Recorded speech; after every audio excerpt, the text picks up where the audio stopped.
grupo de antibacterianos que son en principio como los más extensos, digamos, ¿no? De todas las familias de antibióticos que vamos a ver.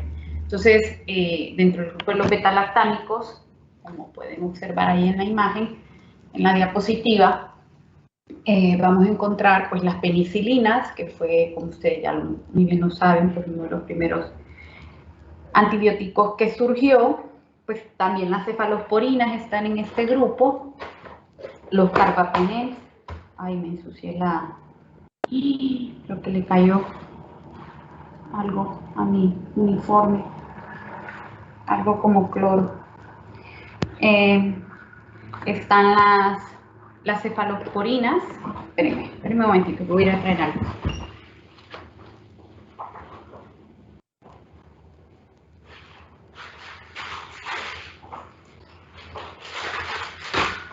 Están las cefalosporinas en este grupo y luego los carbapenems, ¿verdad?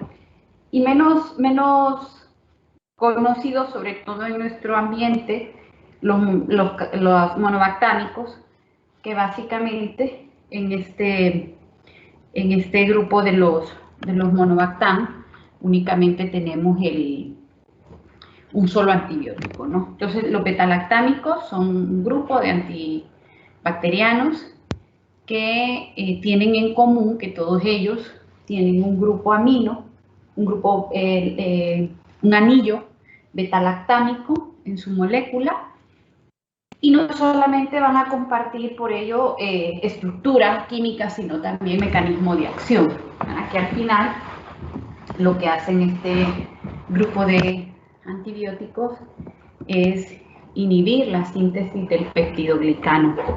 Ya habíamos comentado en la clase anterior que tuvimos la importancia del peptidoglicano, y habíamos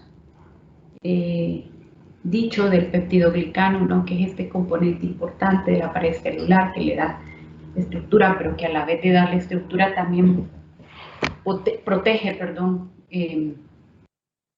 la bacteria del medio extracelular, ¿verdad? De alteraciones iónicas, de alteraciones osmóticas. Es un mecanismo, digamos, de protección que va a tener la pared de la célula. Bueno, ya lo vi, aquí está la imagen, ¿verdad? El peptidoglicano, componentes importantes de la pared de las bacterias, tanto gram positivas, pero también de las gram negativas. En menor proporción, por supuesto, en las gram negativas. Entonces, vamos a encontrar que los antibióticos, sobre todo los primeros que surgieron, ¿verdad? Llegaban, se unían a su diana, que son proteínas fijadoras, y iban y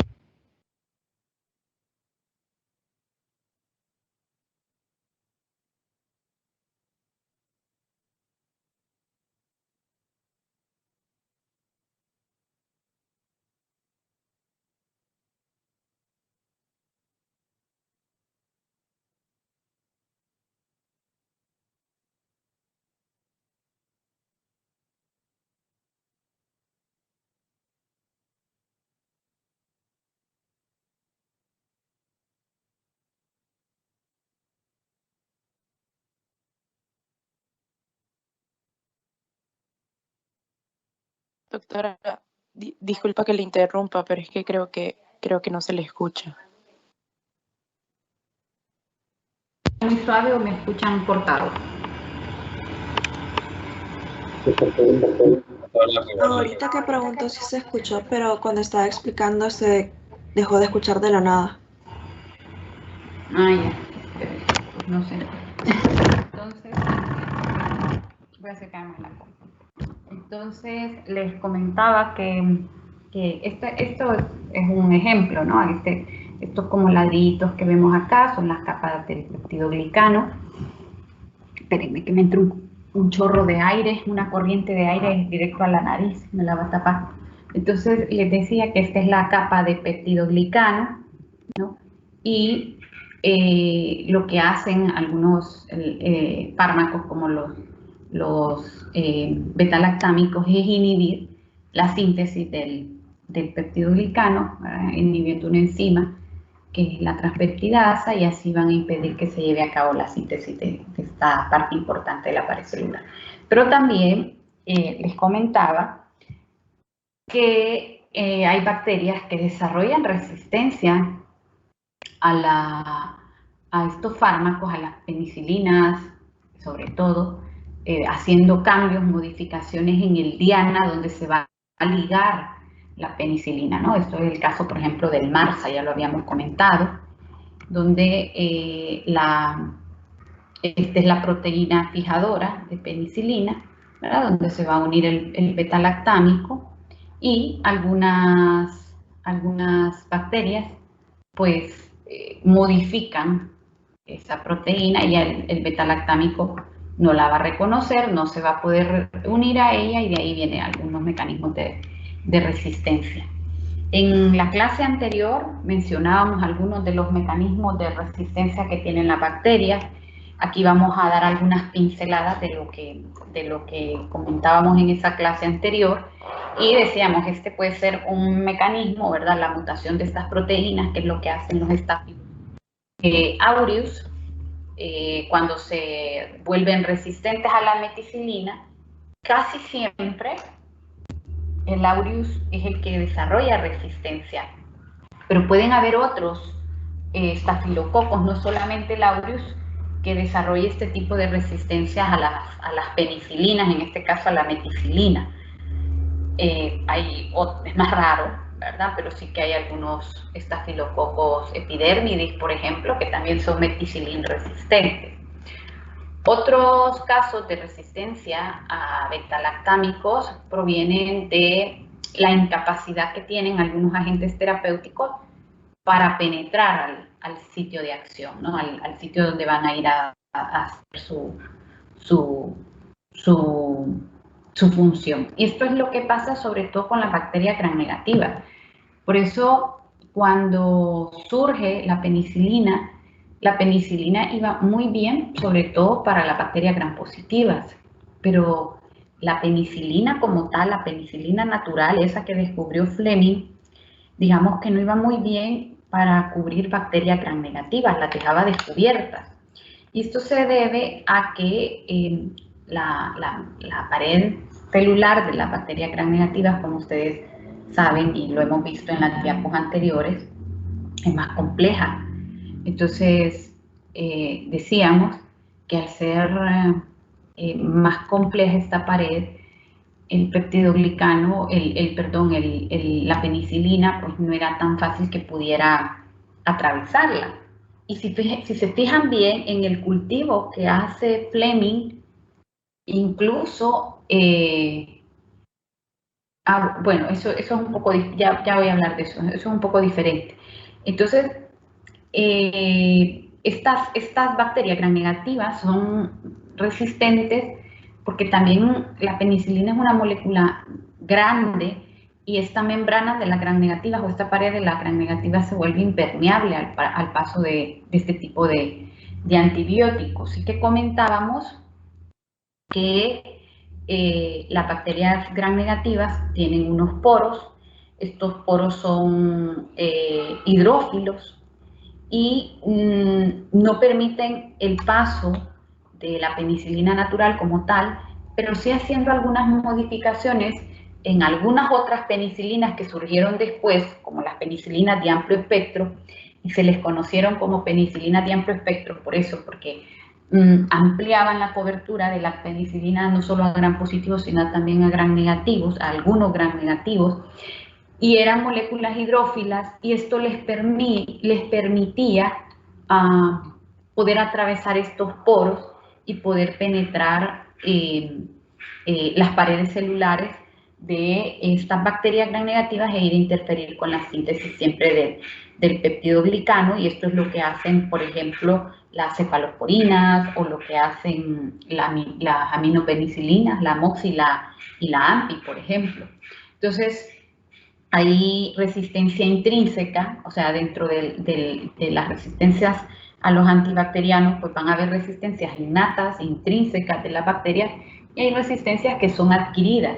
Este ejemplo de la bacteria la resistencia de las bacterias gram negativas a la penicilina natural sería un ejemplo de una resistencia intrínseca, ¿no? El número y el tamaño de los poros de la membrana externa de la bacteria gram negativa varía de una bacteria a otra, porque en el caso de la Pseudomonas, que también es una bacteria gram negativa, es una bacteria que tiene resistencia innata a ciertos antibióticos, y esto se debe a que no posee estos típicos, estas porinas, ¿no? Que son al final de cuentas canales a través de los cuales van a poder entrar algunos antibióticos. Aquí hay otro ejemplo de los mecanismos, así a grosso modo, de las resistencias. Uno muy conocido para los betalactámicos son las enzimas, que no permiten que el betalactámico pueda llegar, ¿no?, a las membranas celulares, a inactivar estas enzimas que participan de la síntesis del peptidoglicano, sino que más bien una vez que entran van a ser inactivados por unas enzimas que son las betalactamasas, ¿verdad? Entonces hay diferentes tipos de betalactamasas, como comentaremos más adelante. Luego lo de los poros, que decíamos que le confiere resistencia a las bacterias gram negativas, que el antibiótico tiene que entrar a través de este poro, entonces tiene que ser una molécula que sea hidrofílica. Luego también en algunos casos hay bombas de expulsión de los antibióticos. Una vez que entran, pueden ser bombeados al exterior de la bacteria. Hay otros casos donde hay modificación a las enzimas, ¿verdad? O al diana, mutaciones en los dianas, ¿verdad? Y eso va confiriendo resistencia de algunas bacterias a los antibióticos. Bueno, no me voy a detener mucho en estos mecanismos de resistencia. Y vean, en el caso de las betalactamasas, sí que les comentaba que hay diferentes tipos de betalactamasas. Esta es una clasificación, la clasifica en 4 tipos de betalactamasas, ¿verdad? En realidad no me voy a detener mucho en esta clasificación. Va de clase A, son 4, A, B, C, D. No me voy a detener mucho en esta clasificación porque en realidad es una clasificación más del área de laboratorio, digamos, porque en realidad los clínicos poco utilizamos esta clasificación. Más que todo, nosotros nos guiamos mucho por este tipo de clasificación, ¿no? Emblea o BLE, que encaja dentro de la clase A de las betalactamasas. O sea, aquí van a incluirse dentro de la clase A la BLE y la BLEA. ¿Qué son la BLE y la BLEA? Bueno, vamos a empezar con las BLEA, ¿verdad? En el caso de las betalactamasas que inactivan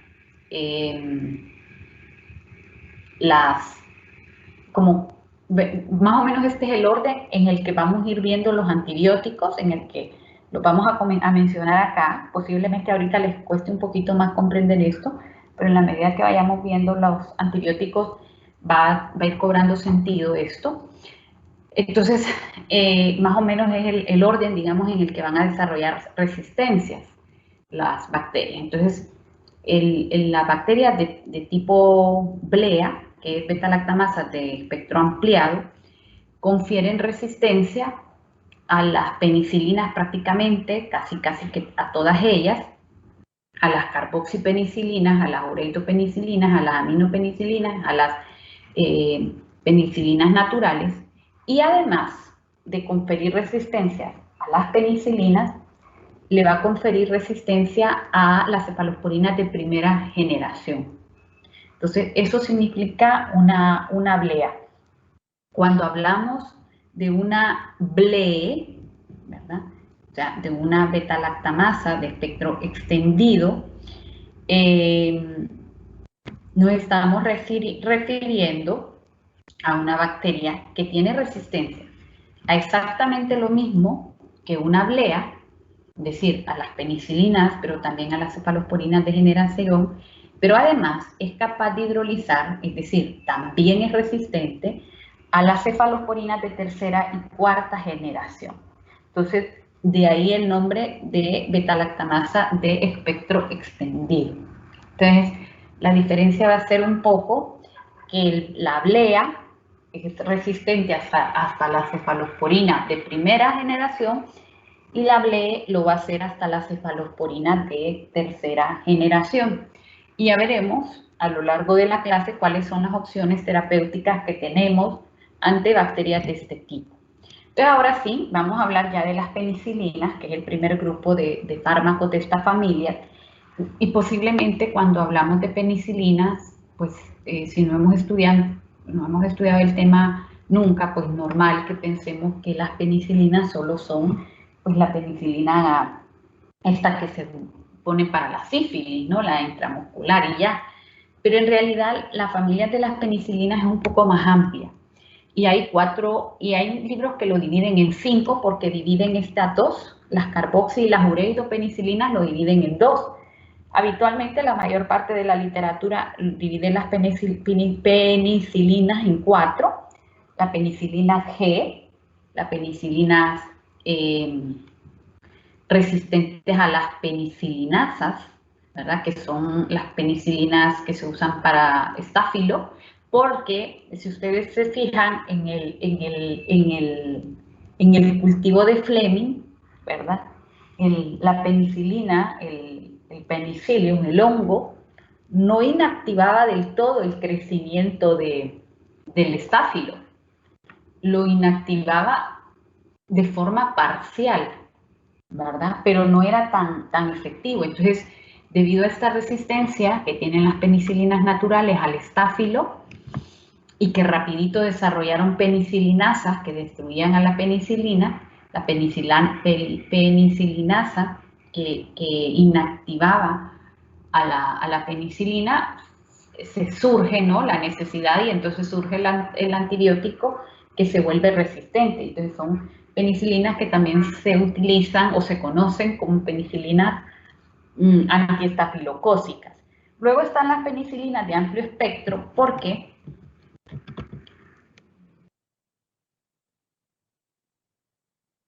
yo había hecho una. No. Porque hagan de cuenta que estas penicilinas que tenemos hasta acá, estas dos, o sea, las penicilinas G como las penicilinas resistentes a penicilinasa, lo que me cubren son gram positivos, pero me dejan las bacterias gram negativas sin cobertura. Entonces surgen las aminopenicilinas, que seguramente en aquel momento en que surgen, cubrían mucho mejor los gram negativos de lo que lo cubren ahora. Ahora ya la mayor parte de los gram negativos son resistentes a las aminopenicilinas. El caso es que las aminopenicilinas se les llama de amplio espectro porque en principio cubría, ¿no?, gram positivos y gram negativos. Y en este grupo tenemos básicamente dos antibióticos, la amoxicilina y la ampicilina. Y luego las penicilinas antipseudomónicas, que básicamente hay dos grupos acá, la carbenicilina, las carboxipenicilinas, perdón, donde está la carbenicilina y la picarcilina, y las ureidopenicilinas, donde está la piperacilina, que es la más conocida, y la meslocilina, ¿verdad? Entonces vamos a empezar con el primer grupo, que son las penicilinas G. Estas son penicilinas naturales, se le conocen también, son las que derivan inicialmente del hallazgo de Fleming, ¿verdad? Entonces aquí vamos a tener penicilinas que se le van agregando. La primera que sale es la cristalina, ¿no? Esa es la penicilina natural, la que deriva de los hallazgos de Fleming. Y de ahí se van haciendo modificaciones, se le van agregando benzetacil, procainamida, esto con el fin de prolongar el efecto de que se liberen más lento del tejido intramuscular, ¿no? Y prolongar un poco la vida media de estos fármacos. Y en este mismo grupo, recuerden que el problema que se tiene con las penicilinas hasta aquí, o sea, hasta aquí, hasta esta familia, es que las penicilinas son inactivadas por el ácido clorhídrico. Entonces, la única forma que había de administrar en aquel momento penicilinas era inyectado. No había opción de vía oral. Entonces, luego, la penicilina B o fenoximetilpenicilina fue la primera penicilina de esta familia, las penicilinas naturales, la primera y la única de esta familia, que sí que se puede administrar por vía oral. Entonces, la penicilina G es activa contra diversas especies de coco gram positivos y gram negativos, ¿verdad? Aunque ya lo sabemos que hoy a día nadie usaría una penicilina natural para tratar una bacteria gram negativa, porque en principio prácticamente todas ellas pues, han desarrollado resistencia, ¿verdad? Entonces, en principio, hoy a día las bacterias gram negativas no podrían ser cubiertas con una penicilina natural. La mayoría de los estreptos, de los estreptococos, son muy sensibles a la penicilina. El estreptococo piógenes, el estreptococo agalactiae, lo cubre muy bien, exceptuando el enterococo. Ya veremos que el enterococo tiene su propio tratamiento aparte. Sin embargo, cada vez es más frecuente detectar estreptococos que se han vuelto resistentes a las penicilinas, ¿verdad? De ahí el hecho que hoy a día, por ejemplo, miren, aquí es un poco complicado porque la Secretaría de Salud maneja sus protocolos y muchas veces los protocolos de la Secretaría de Salud pues son un poco protocolos no tan basados en evidencia, ¿no? Es decir, en realidad en Honduras no tenemos estudios de resistencia bacteriana. No sabemos cómo esté la cosa de resistencias en este país.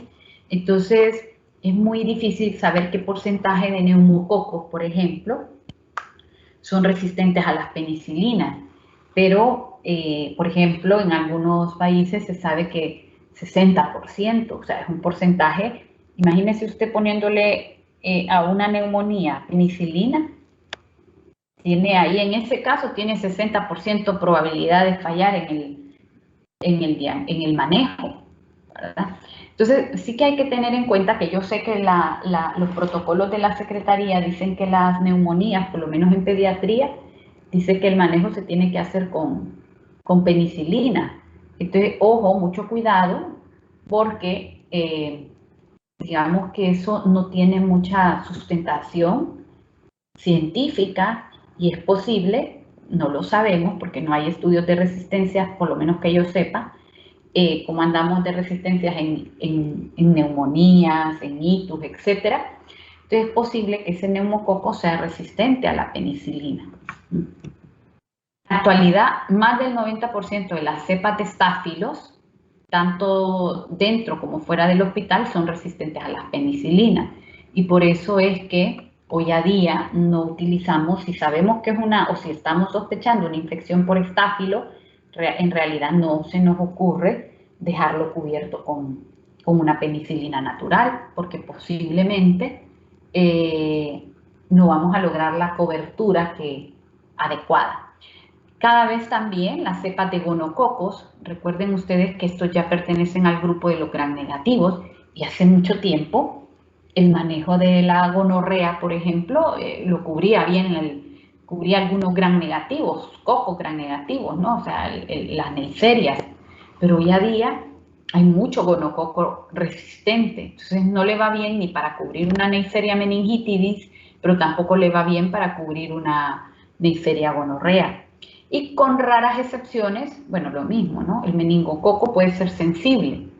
Entonces, sí es verdad que hace algún tiempo, por ejemplo, las coberturas de algunas meningitis, bueno, no directamente con penicilina, pero sí con ampicilina se hacían, que es un tipo de penicilina.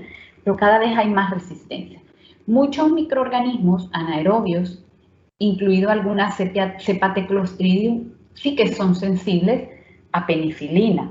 Entonces sí que hay algunos esquemas terapéuticos. Recuerden ustedes que hay varios tipos de Clostridium, ¿verdad?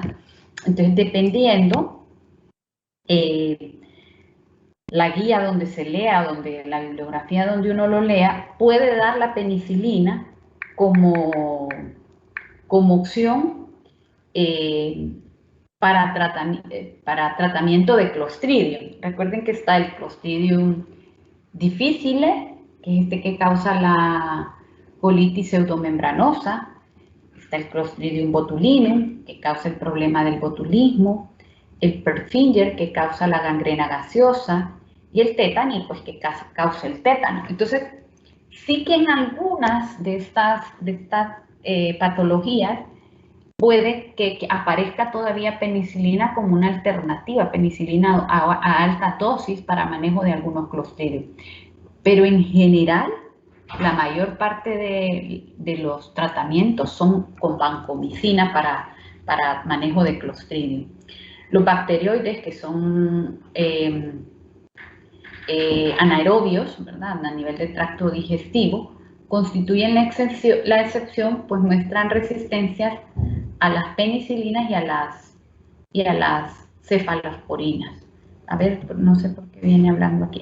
Porque venimos hablando de los anaerobios, ¿verdad?, de los Clostridios que son anaerobios. Entonces dice que para este tipo de Clostridium una alternativa puede ser la penicilina, pero aclara que en general, ya hablaremos de los manejos para anaerobios, en general cuando vamos a tratar anaerobios no pensamos en penicilina. En anaerobios del tracto digestivo, peor, ¿no? Quizá en el Clostridium botulinum y a ver, ¿cuál era el otro? En el tétano también se puede pensar en penicilina, aunque, como les digo, muchos esquemas manejan más que todo banco y siempre las toxinas, ¿verdad?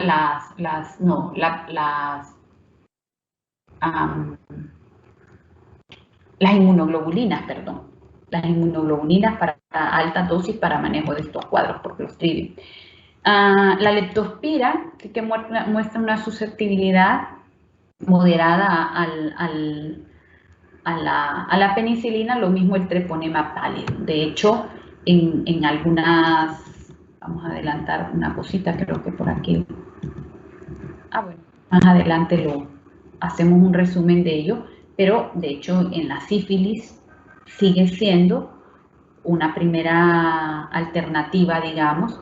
Recuerden que la leptospira es una espiroqueta, lo mismo que el treponema pálido, ¿verdad? Es una espiroqueta. Entonces, sí que sigue siendo una opción la penicilina para el manejo de este tipo de espiroquetas, ¿verdad?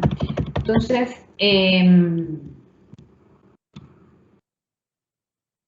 la administración, les decía que en principio todas ellas van a ser inactivadas por el ácido del estómago, se destruyen, se inactivan, porque lo que hace el ácido, el hidrógeno del ácido clorhídrico es que se une al anillo beta-lactámico y lo rompe. Entonces, en principio no se usan por vía oral, se usan por vía parenteral, y la única que sí que se puede utilizar, porque se le modifican un poco la molécula para que no se pegue, el hidrógeno no se pegue a la molécula, al anillo beta-lactámico, sino a otra parte de la molécula, es la fenoximetilpenicilina, penicilina B, que es una variante derivada de la penicilina natural y que más o menos tiene la misma cobertura. Sin embargo, este tipo de penicilina no se usa para infecciones graves, ¿verdad? En ningún caso. Es decir, si usted sospecha una infección, una faringoamigdalitis que puede traer como consecuencia una fiebre reumática, o usted sospecha una sífilis, digamos que esta opción no es válida. Está reservada un poco la fenoximetilpenicilina para infecciones no graves de la cavidad oral, de la piel y de parte blanda. Yo sí recuerdo una vez un paciente, yo estaba recién graduada, y yo me acuerdo que yo le dejé fenoximetilpenicilina porque yo tenía unas poquitas en el centro de salud, pero no ajustaba con lo que yo tenía, entonces el paciente tenía que comprar. y le dijeron en la farmacia que no existía, ¿verdad? Entonces existe, lo que pasa que de repente en nuestro medio pues no llega, ¿verdad? No es fácil encontrarla, pero sí que existe la fenoximetilpenicilina. Yo era que tenía en el centro de salud por una donación que me habían dado de un gringo que nos llegaba a dejar cosas ahí. Entonces, aquí está un poco resumido, ¿verdad? Les decía, la penicristalina es la primera que surge y de ahí se le modifica para prolongar un poco la vida media de la penivenza y de la peniproca. ¿Qué más de esto? Bueno, de esto no me voy a detener.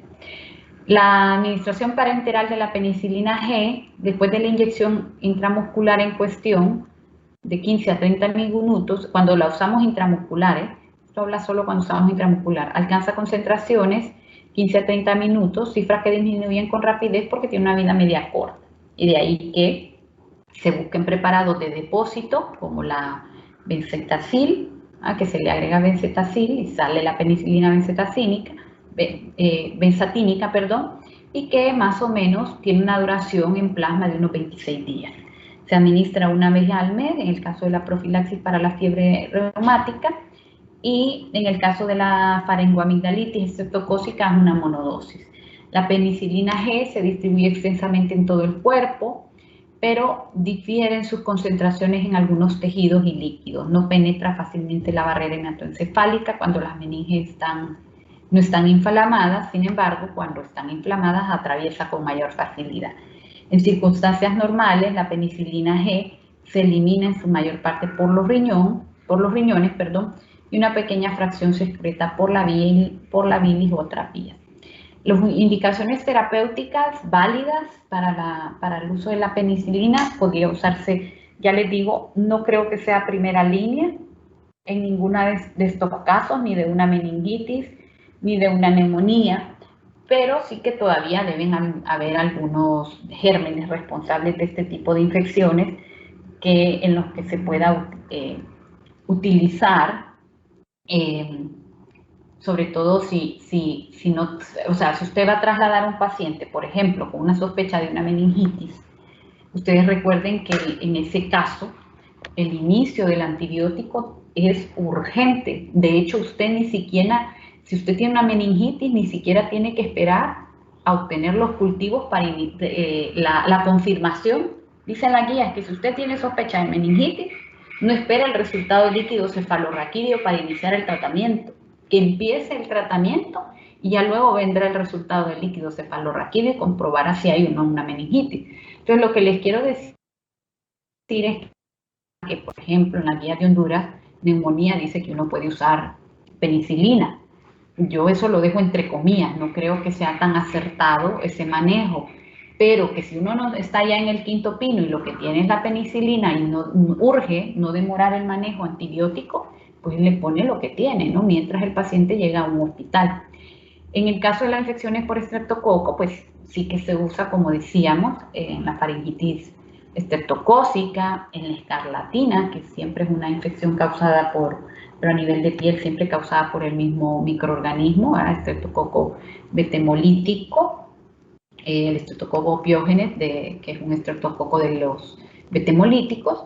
En el caso de la fasciitis necrotizante por estreptococos, en algunas neumonías, artritis, meningitis y endocarditis, podría estar indicada, no digo que sea de primera línea, sobre todo cuando tenemos estreptococos. Claro, esto ya sería si tenemos confirmación por cultivo de que, y que la susceptibilidad nos sale ahí, que es sensible la pene, pero así como de entrada es un poco arriesgado. La terapia recomendada contra la endocarditis por enterococos y estreptococos viridans, ¿verdad?, sensibles a las penicilinas, sería penicilina más un aminoglucósido. Si tuviéramos un enterococo y un estreptococo sensible. Habitualmente acá lo que usamos es AMPI. No usaríamos peni natural como tal. Usaríamos AMPI con el aminoglucósido. Porque en esa primera clase que les comentaba hablábamos del sinergismo. Entonces se sabe que la combinación de Genta más AMPI tiene un efecto sinérgico, aunque la genta es un antibiótico que nos cubre puramente gérmenes gram negativos, ¿verdad? Pero ahí hace un efecto sinérgico, ¿verdad? ¿Qué más de aquí? Bueno, yo resuelvo eso.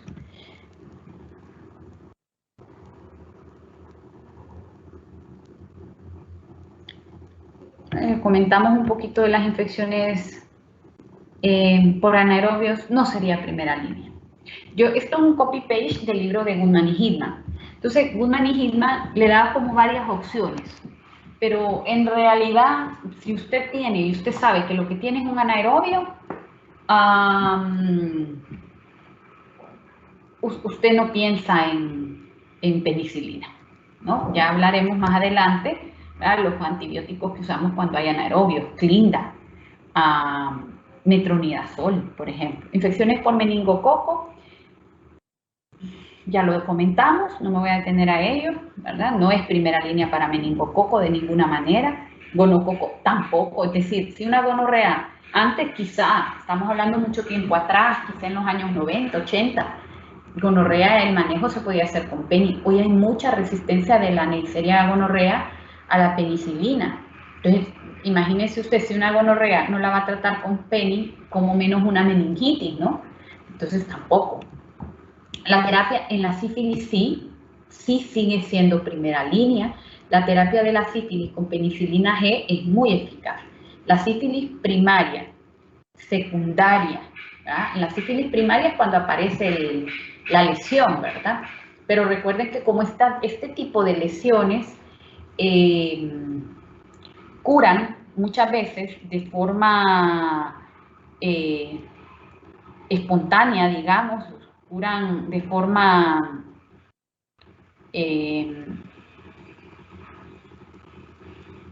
porque no son dolorosas, curan como a las 2 semanas, creo que curan este tipo de lesiones. Entonces digamos que el paciente se queda tan pancho, tan tranquilo, creyendo que ya se le quitó todo y no consulta. Entonces es verdad que con el tema del VIH, como surgió el tema del VIH y todo eso, redujo la incidencia de otras ETS. Dicen que nuevamente comenzó a aumentar, ¿no?, las ETS. Y hay una alta incidencia de ETS nuevamente.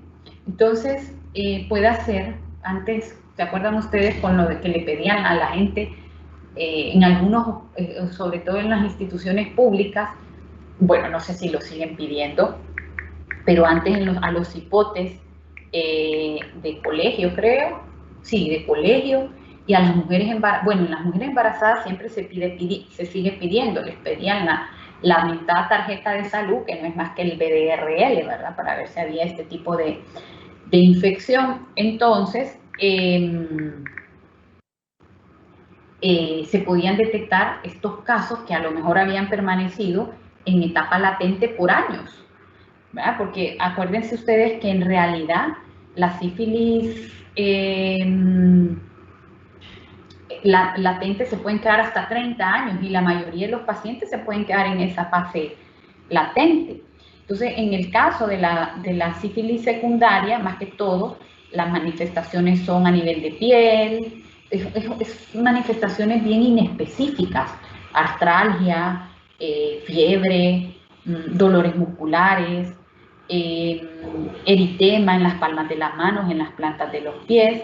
Sí que puede producir mucha manifestación, sobre todo de dermatología, pero en general es un cuadro muy inespecífico porque el paciente puede tener desde afectación linfática, fiebre, o sea, a veces no es tan fácil diagnosticar este cuadro.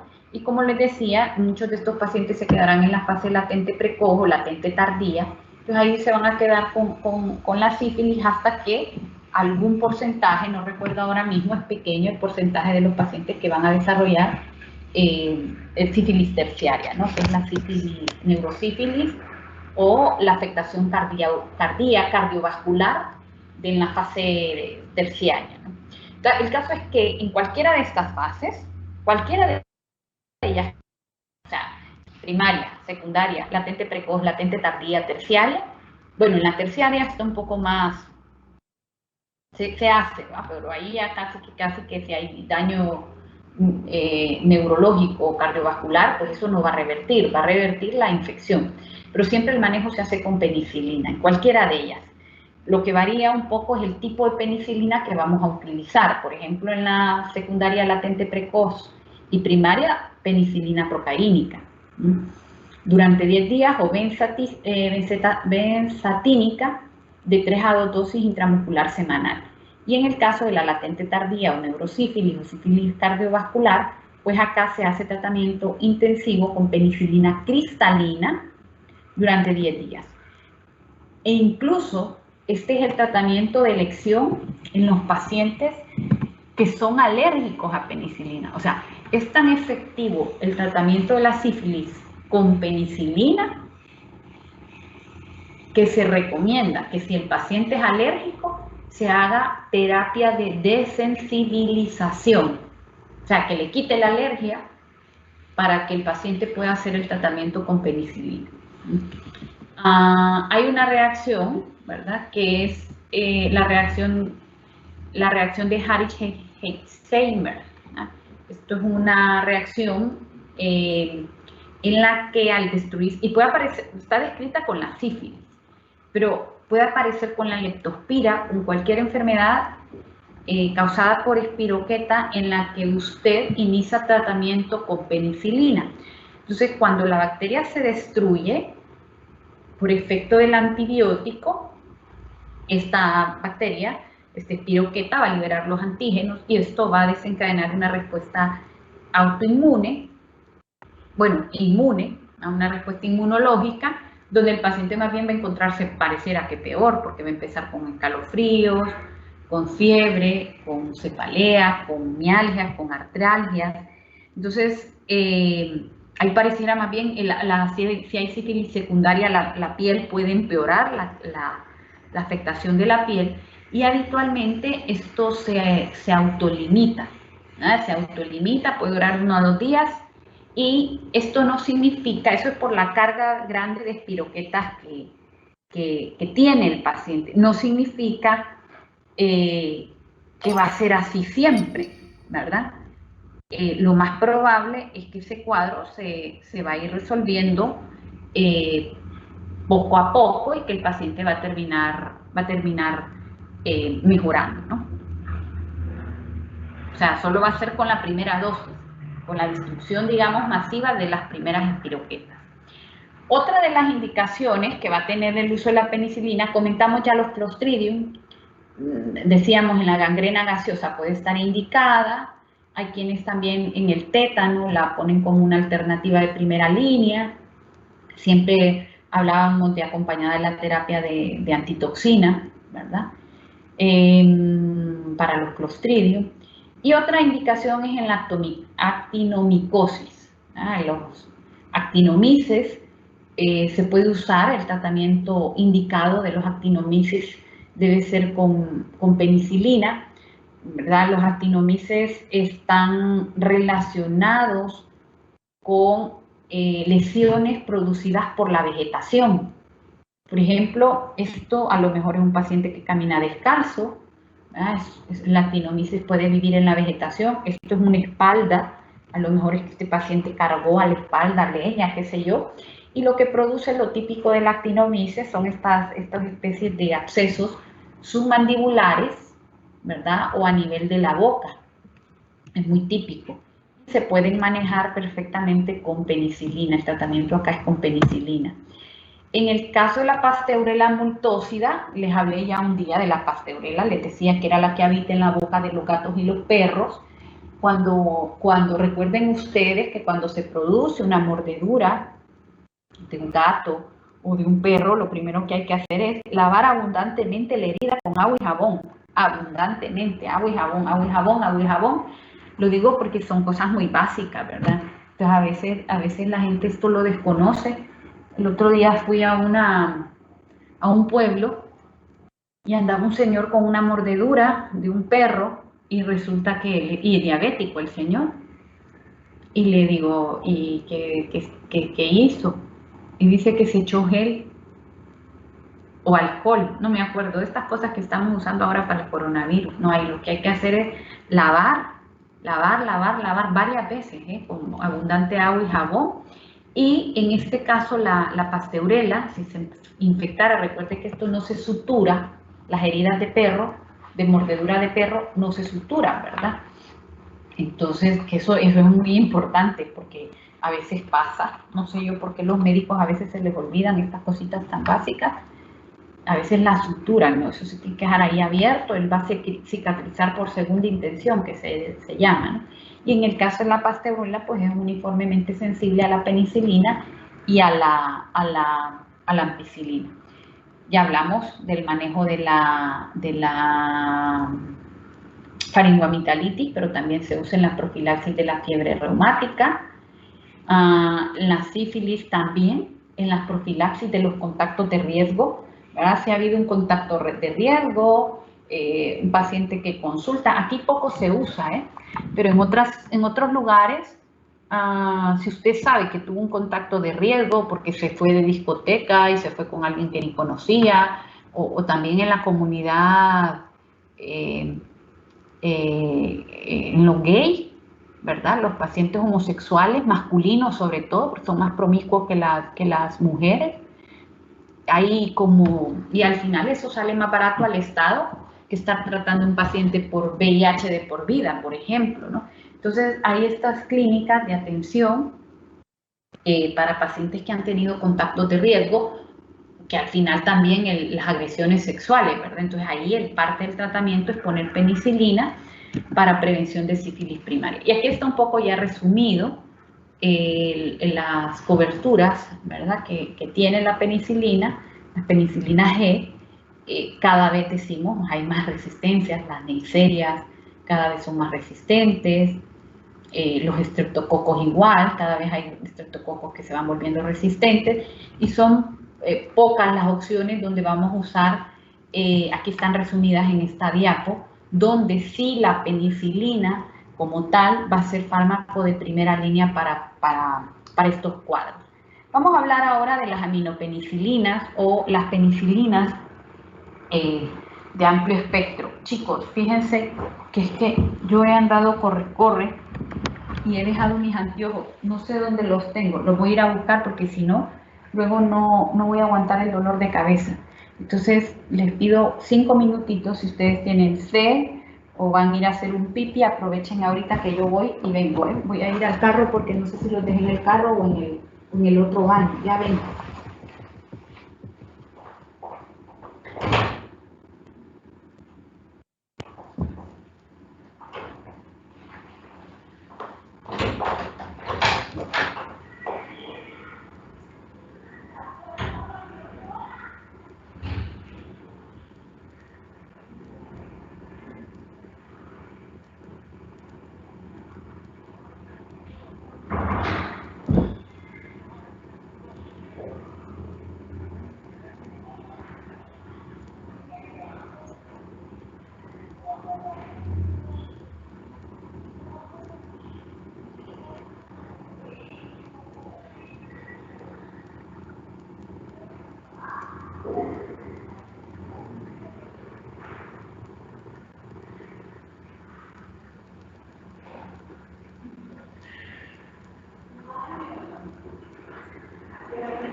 Ya volví, pero vengo ahogada.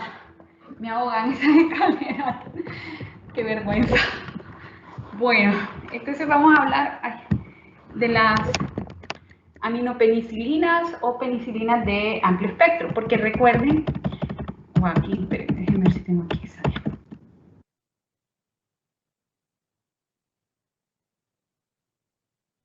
Bueno, recuerden que hasta aquí lo que habían eran las penicilinas naturales, ¿verdad? La penicilina benzatínica, la procaínica, la benzetacil y benzatínica, perdón, y estaban las penicilinas resistentes a las penicilinasas. Entonces, estas dos, las primeras cubrían solo gram positivos, pero tenían el inconveniente que no se pueden administrar por vía oral, y además tenían el inconveniente que no me cubrían el estáfilo. Estas cubren gram positivos, incluyendo el estáfilo, y empiezan a poderse administrar por vía oral.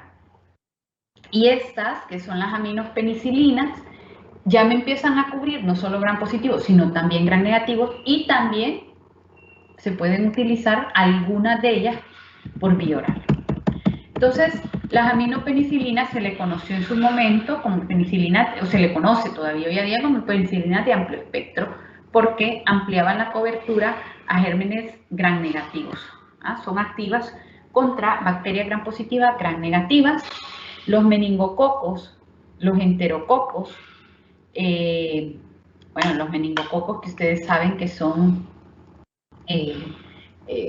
cocos gram negativos, los enterococos que son cocos gram positivos y que no me los cubren las penicilinas naturales, y la listeria monocitógena, que es un bacilo gram positivo, los cubre muy bien las aminopenicilinas. Muchos neumococos aislados muestran niveles variables de resistencia. Bueno, entonces iban cubriendo muy bien los gérmenes gram positivos, los gérmenes gram negativos, exceptuando los gram positivos, exceptuando los estáfilos. Las aminopenicilinas, en cuanto a cobertura de estáfilos, pues tendrán la misma cobertura que tiene una penicilina convencional, una penicilina natural. Entonces, sí que sobre todo iban muy bien para cubrir gram positivos en general, exceptuando los estáfilos, pero además ampliaban su cobertura a algunos gérmenes gram negativos. Sí que es verdad que en la medida que se han ido utilizando, van apareciendo más resistencias, y cubrían gérmenes gram negativos, pero exceptuando un poco las enterobacterias. Entonces, van muy bien, por ejemplo, para cobertura de vía aérea alta, ¿verdad?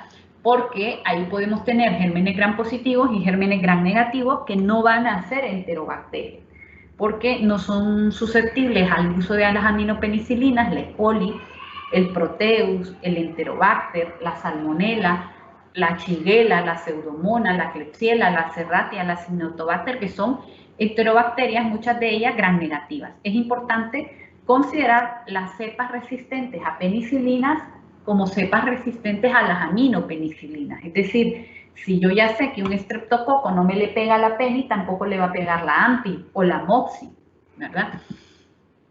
Sin embargo, con este grupo de fármacos se empiezan a utilizar los inhibidores de beta-lactamasas. Entonces, cuando a una aminopenicilina le agregamos un inhibidor de beta-lactamasa, ampliamos importantemente o notablemente el espectro de cobertura que tiene esta aminopenicilina.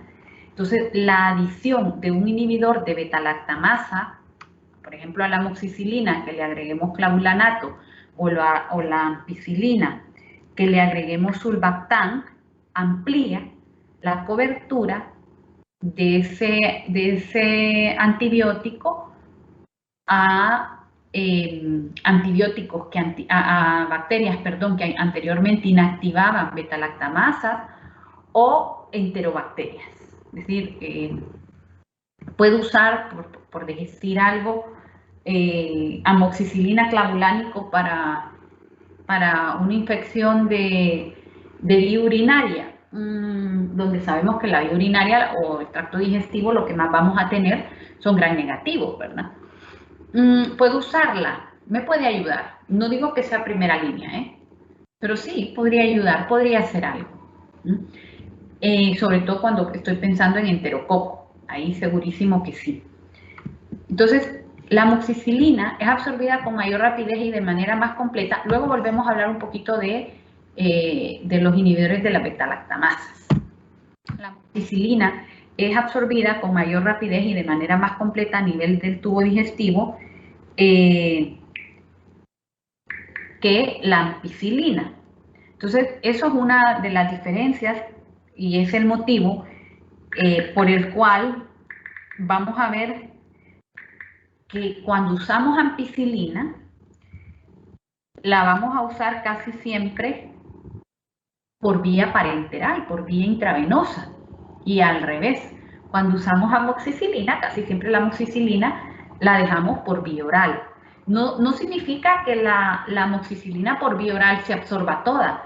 También tiene una baja biodisponibilidad, pero se absorbe mejor que la ampicilina. El espectro de cobertura entre ampi y amoxi es prácticamente el mismo, con la excepción importante de que la amoxicilina es menos eficaz que la ampicilina para la shigella.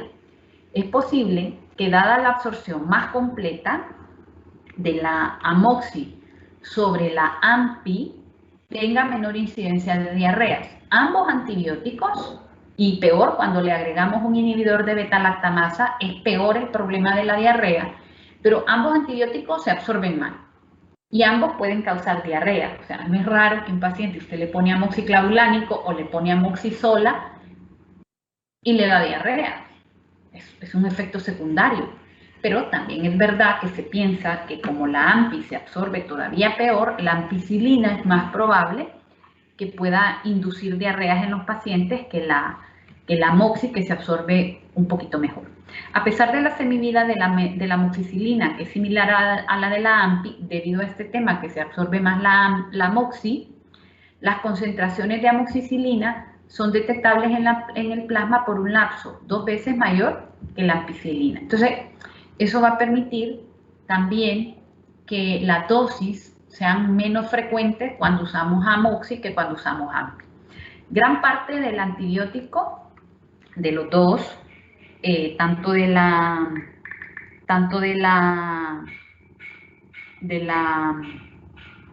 ampi como de la amoxi, se van a excretar por la vía urinaria sin modificar. ¿Cuáles son las indicaciones terapéuticas de estos antibióticos? Bueno, están muy indicados para el manejo de infecciones, como les dije, de la vía respiratoria alta, ¿no? Porque usted cuando tiene infecciones de vía respiratoria alta, usted casi siempre tiene 3 gérmenes, ¿verdad? Tiene Streptococcus pneumoniae, cuando son infecciones ya complicadas, fuera de los virus, lo más frecuente ya sabemos que son los virus, ¿verdad? Pero cuando usted tiene infecciones bacterianas de vía respiratoria alta, usted tiene Streptococcus pneumoniae, que es un gran positivo. Puede tener Moraxella catarrhalis, que es un gran negativo. Y el otro es, a ver, ¿cuál es el otro? Moraxella, Streptococcus y no me acuerdo. Vamos a buscarlo. Las causas de otitis y sinusitis, por ejemplo. Moraxella, Streptococcus y no recuerdo el otro. Es que esta computadora, como va tan lenta, lo voy a buscar en el celular. O si ustedes lo encuentran antes que yo, me lo dicen. Agentes responsables de sinusitis, vamos a poner. Entonces, Streptococcus pneumoniae, y el Haemophilus influenza. Entonces, cuando usted, estos 2 gérmenes, Moraxella catarrhalis y Haemophilus influenza, ¿verdad? Haemophilus influenza está hablándome de una bacteria gram negativa, ¿verdad? Y Moraxella catarrhalis también, un germen ¿Dónde está la Haemophilus influenza acá? Bueno, no está, pero es un gran negativo. Entonces, Moraxella catarrhalis Haemophilus influenza es un germen gran negativo. Entonces, va muy bien la cobertura, ¿verdad? Si usted la hace con una amoxicilina o con ampicilina, como no se absorbe tan bien, por eso casi no la usamos de manera ambulatoria. Entonces, activa contra estreptococos piógenes, estreptococo pneumoniae, Haemophilus influenza, o sea, infecciones de vías respiratorias. Las dosis son eficaces en el caso de sinusitis, otitis, exacerbaciones agudas de bronquitis, siempre y cuando no sean complicadas, se puede usar amoxicilina clavulánico, epiglotitis. La amoxicilina es la más activa de todos los beta-lactámicos contra estreptococo pneumoniae, por eso los esquemas terapéuticos también de las neumonías bacterianas incluyen la amoxicilina. Recuerden ustedes que en el caso de las neumonías hay que definir si se va a hacer manejo intrahospitalario o se va a hacer manejo ambulatorio, ¿verdad? Entonces, si se decide hacer manejo hospitalario, es un esquema terapéutico. Pero si se opta por esquema ambulatorio, dependiendo la sospecha clínica, si es una neumonía típica, casi siempre el manejo se puede hacer con amoxiclavulánico. Y es que la amoxicilina cubre muy bien el estreptococo pneumoniae. Y si lo hace en algunos esquemas de algunos países, le especifica, algunos esquemas dice que solo amoxicilina, pero en algunos esquemas le dice que es amoxiclavulánico precisamente por este tema de ampliación de cobertura que tiene el amoxiclavulánico. La adición de un inhibidor de beta-lactamasa, ya lo hemos dicho, amplía el espectro a la Haemophilus influenza, productora de beta-lactamasa y algunas enterobacterias. Indicaciones para la ITU.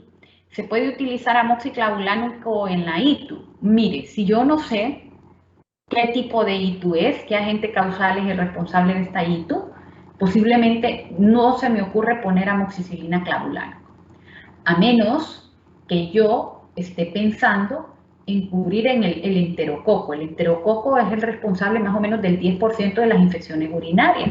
Entonces, si este paciente puede ser que le pegue, puede ser que le pegue a la amoxicilina si tiene un E. coli, le doy un amoxiclavulánico y tiene un E. coli, por este motivo que mencionamos acá, puede que le pegue a la E. coli. Lo que pasa es que el E. coli cada vez es más resistente a diferentes gérmenes, ¿no? Y recuerde usted que el principal responsable de las infecciones urinarias es el E. coli. Entonces, puede ser que me la juegue y le pegue. No es mi primera opción la amoxicilina con clavulánico.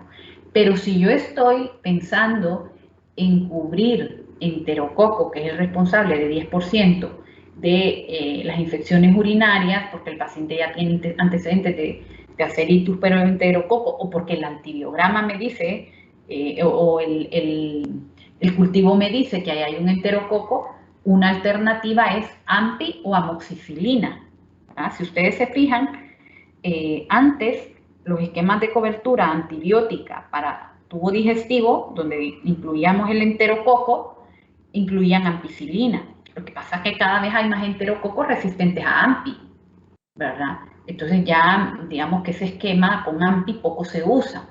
¿Se puede usar amoxicilina con clavulanato para una ITU? Sí, si hay un enterococo, si hay sospecha de enterococo. En el caso de las meningitis bacterianas agudas, aquí pasa lo mismo que pasa con la penicilina. Se puede utilizar, yo les comentaba hace algunos años, el manejo de las meningitis era con ampi, cloramfenicol o aminoglucósido. Así era el manejo, para cubrir gram positivos la ampi y para cubrir gram negativos el cloramfenicol o el aminoglucósido. Entonces, hoy a día, este esquema con amoxicilina o ampicilina, que sería lo ideal, ¿verdad? Usaríamos ampicilina IV, ya no se usa porque hay mucha resistencia. Hay mucha resistencia tanto del estreptococo como de la Neisseria, entonces habitualmente aquí usamos cefalosporinas de tercera generación. Sí que tenga en cuenta que para el manejo de la listeria monocitógena, ustedes acuérdense que la listeria, decíamos, es este bacilo gram positivo.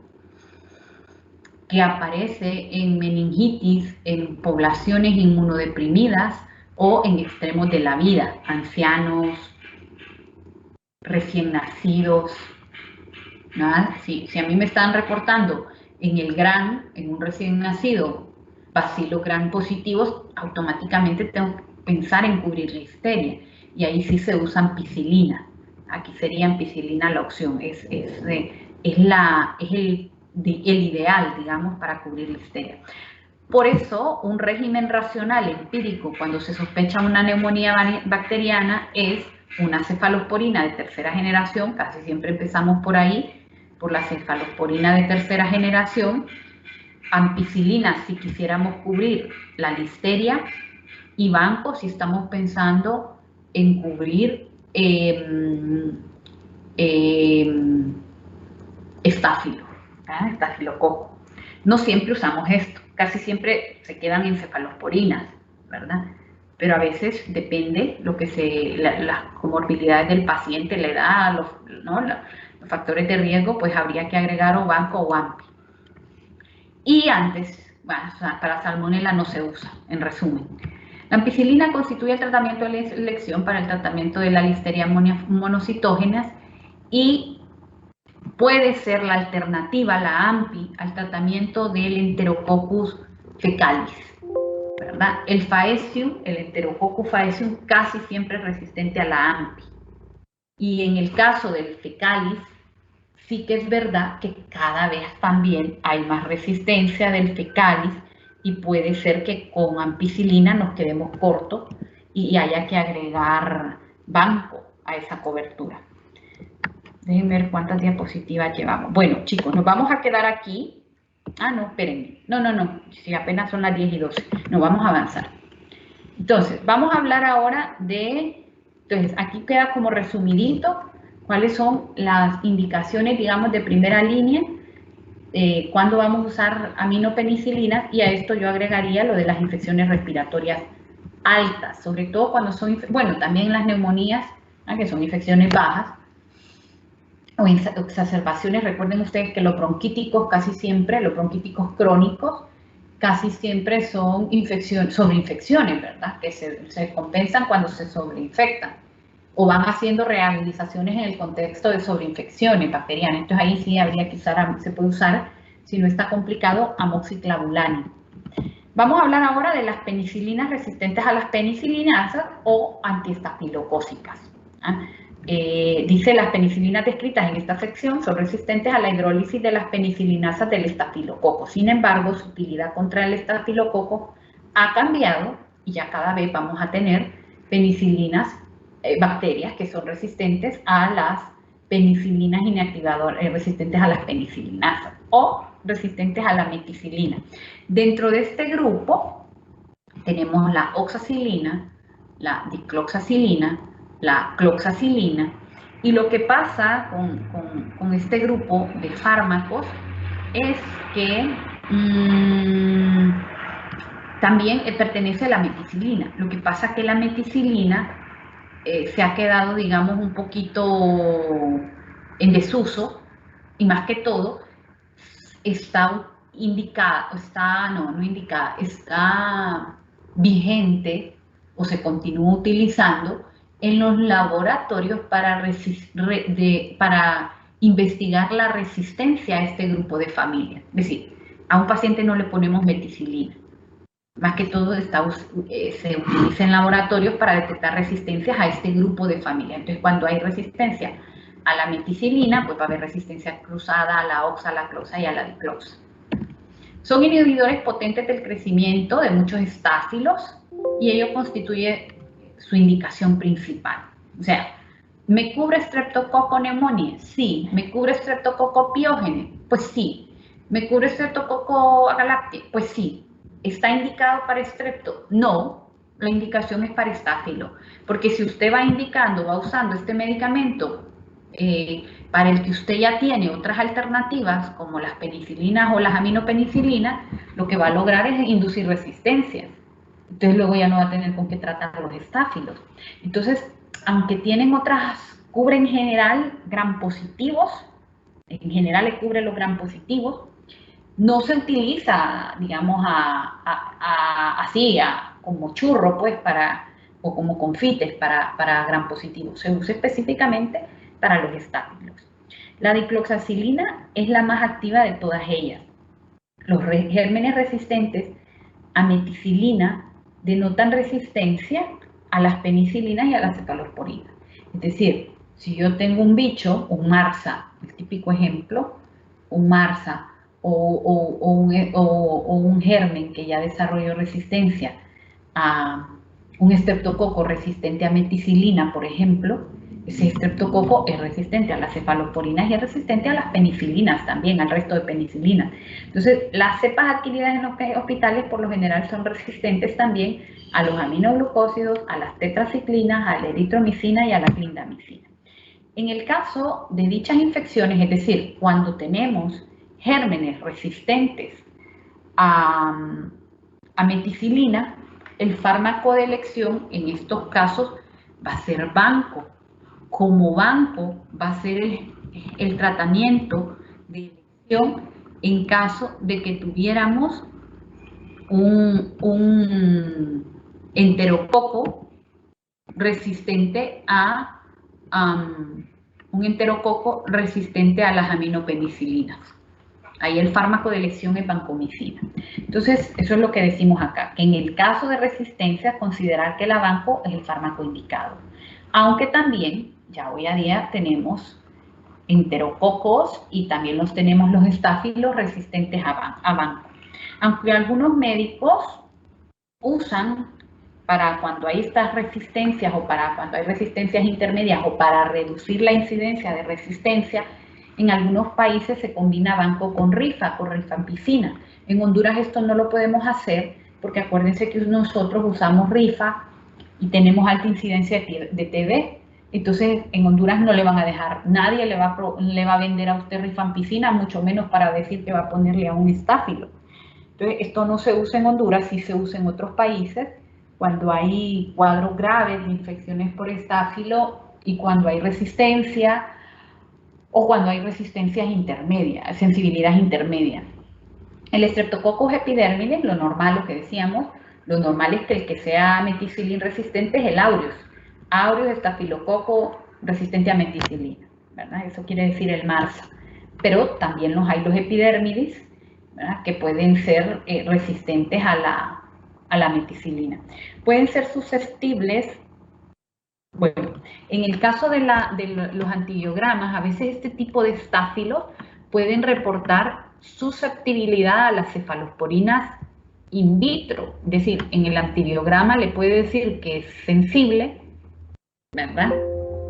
Pero si es un MRSA, cuando ya lo empiece a utilizar in vivo, digamos, lo empiece a administrar al paciente, le va a desarrollar resistencia pronto. Entonces, por lo común, existe una población notable de microbios que son resistentes a las cefalosporinas que van a emerger durante el tratamiento. Entonces, aunque el antibiograma no se lo diga, si es un MRSA, no le puede poner cefalosporina, no le va a pegar, no le va a funcionar, ¿verdad? Y ahí hay que usar banco, esa es la alternativa. A menos que se refiere a cefalosporinas de quinta generación, que es la última generación que salió, que en Honduras todavía no tenemos las cefalosporinas de quinta generación, que son las cefalosporinas contra estáfilos MRSA. Están pensadas para eso, para combatir los estáfilos MRSA, y por ahí salieron como en los años 2010, 2011. Por la variabilidad de la absorción, o sea, estos antibióticos, el problema es que sí, algunos de ellos, la dicloxa sobre todo, se absorbe un poquito mejor por vía oral. Pero la oxacilina se absorbe fatal y la cloxa también. Entonces el problema que tienen estos antibióticos, que sí, que salen hace muchos años en un intento de permitir que las penicilinas se puedan usar por vía oral, pero no son no se absorben tanto, no tienen tan buena biodisponibilidad. Entonces, eso hace que este tipo de antibióticos lo usemos por vía oral, cuando tenemos infecciones que no sean graves. Es decir, si usted tiene una endocarditis por estáfilo o una meningitis por estáfilo, digamos que esto no es buena idea que le ponga dicloxa, por más que la dicloxa sea la que mejor se absorba. Y además, otro problema que tienen estos antibióticos es que la biodisponibilidad es muy variable. La variabilidad en la absorción es importante en estos antibióticos. Si usted busca la biodisponibilidad de la dicloxa, que es la que mejor se absorbe, le dice que va del 30 al 80%. Entonces, si es una endocarditis y se absorbe solo el 30, no se la puede jugar. Entonces, por ese motivo, este tipo de antibióticos por vía oral están reservados un poco para infecciones no graves. Por ejemplo, qué sé yo, un paciente que yo tengo una infección en la piel que no sea grave, ¿verdad? Que le quiero poner cobertura para estáfilo, yo usaría dicloxa. Ahora, si lo que tiene es un absceso por una inyección con afectación sistémica, dicloxa me puedo quedar cortita, ¿verdad? Porque la variabilidad en la absorción por vía oral y la ingestión de tales fármacos no sustituye a la vía parenteral en infecciones graves. Si yo tengo una endocarditis y sé que hay un estáfilo, lo tengo que ingresar al paciente porque el problema es que va a tener que estarse administrando la oxacilina cada 4 o cada 6 horas. ¿Verdad? Entonces no se puede ir a la casa con un esquema así.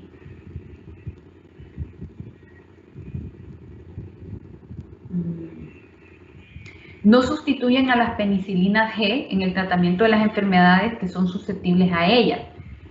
Lo que comentábamos, es decir, por más que el estrepto sea sensible a dicloxacilina, no debo sustituirlo, ¿verdad?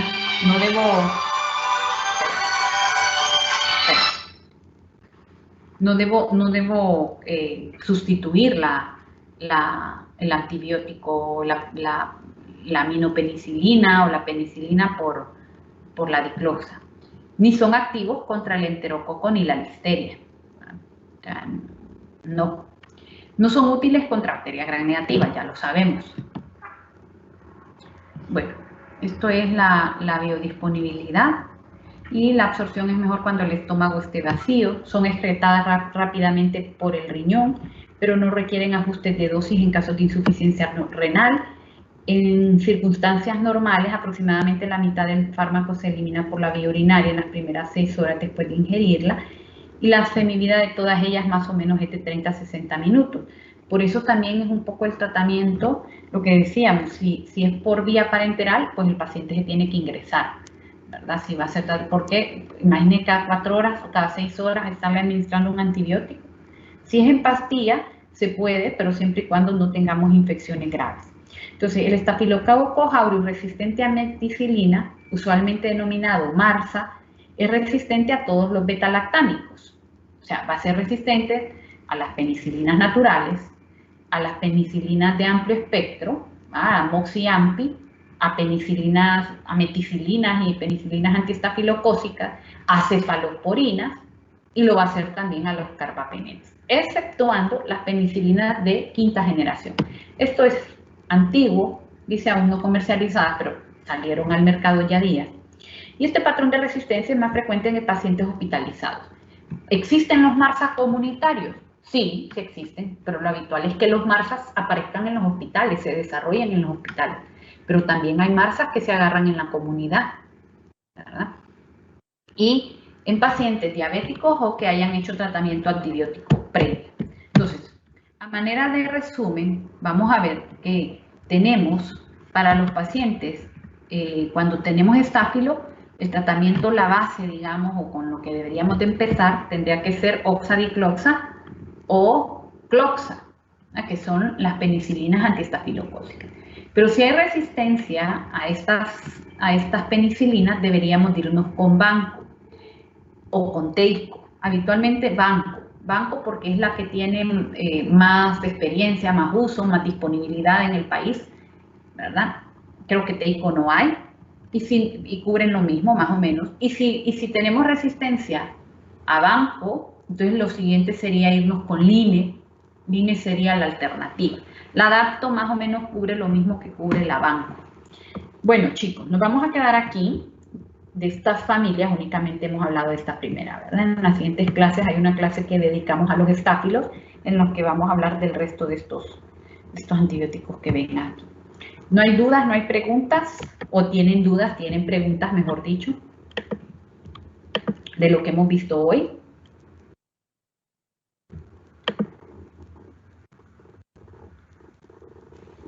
No. Bueno, si no hay dudas, no hay preguntas, que pasen buen día, me despido de ustedes y nos vemos la otra semana, ¿verdad? Nos vemos el lunes, ¿verdad? Sí, el lunes. Va, cheque, pues nada, nos quedamos aquí. Que tengan buen día y hasta luego. Terminen de ver los videos este fin de semana, los que no los han visto. Bye. Gracias, Gracias, doctora. Buen día. Bueno, hasta luego. Gracias, doctora. Buen día. Bueno, igualmente.